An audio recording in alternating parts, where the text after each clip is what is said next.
They're off and running, and Cha-Cha Maydi has missed it by 6 lengths.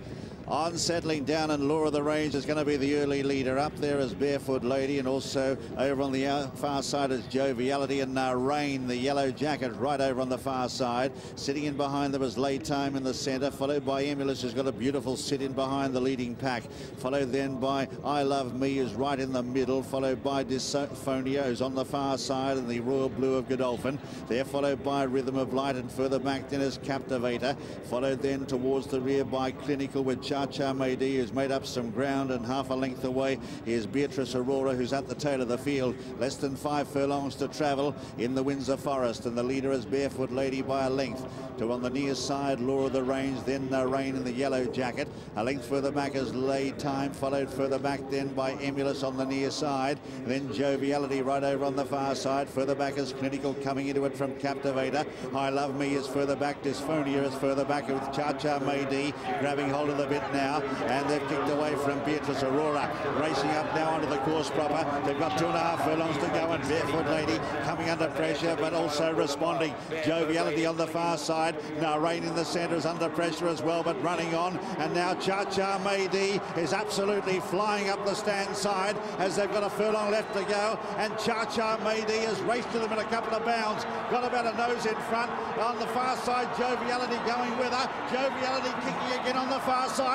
Joviality just doing the better, and Joviality beat Cha-Cha Maydi. Lay Time in third, Barefoot Lady in fourth, followed by Beatrice Aurora, then Law of the Range and Emulous, who never got into it from Dysphonia. They're followed by Clinical, I Love Me, Rain well back, Rhythm of Light, and Captivator along last. Well, Joviality has come good in the colours of Princess Haya of Jordan, trained by John Gosden and ridden by William Buick.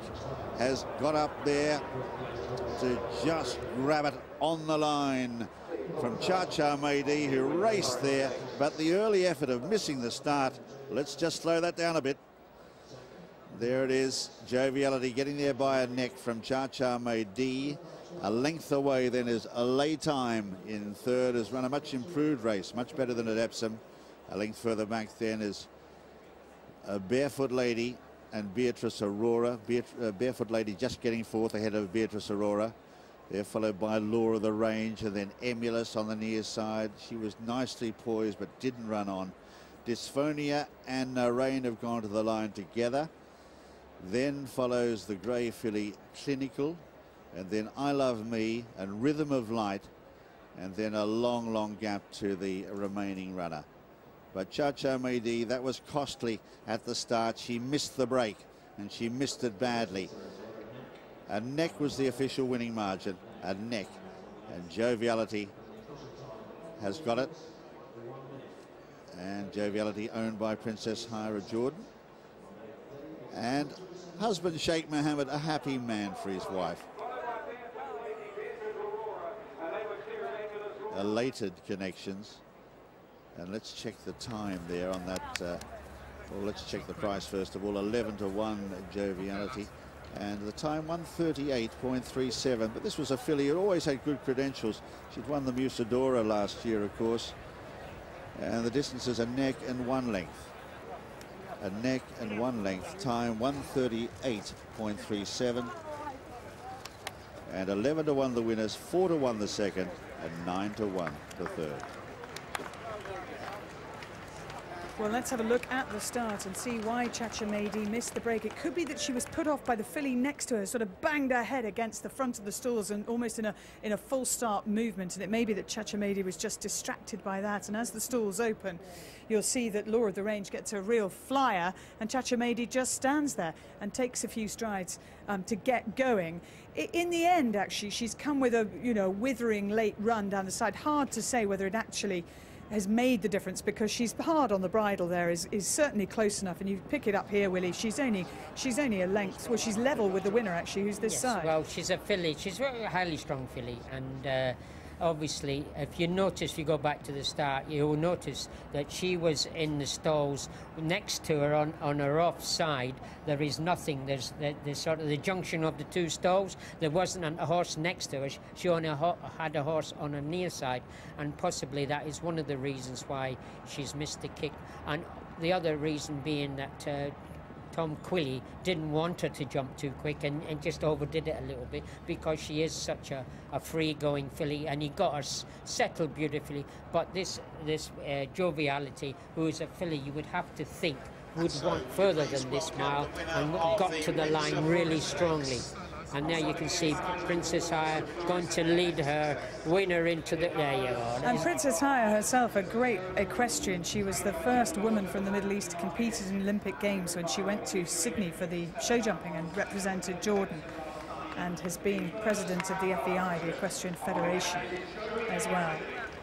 And here leading in her Royal Ascot winner, Joviality. And also a Derby winning owner as well. New approach, one of the really good ones. And he had a winner yesterday, Dawn Approach.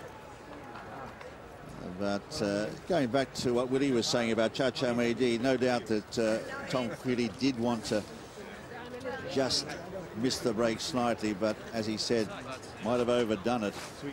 And if you look back through the records, you'll see that she's frequently been steadied at the start. This is exactly what he was trying to do, but as I say, just slightly overdone, and then went there very, very quickly.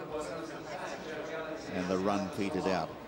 But this filly, good to see her back in the winner's enclosure, because she's a quality filly, there's no doubt about that. And it's a sign that she's recaptured that promise she showed as a 3-year-old. She's a high-class racehorse, that's for sure. Let's have a look now at the full details.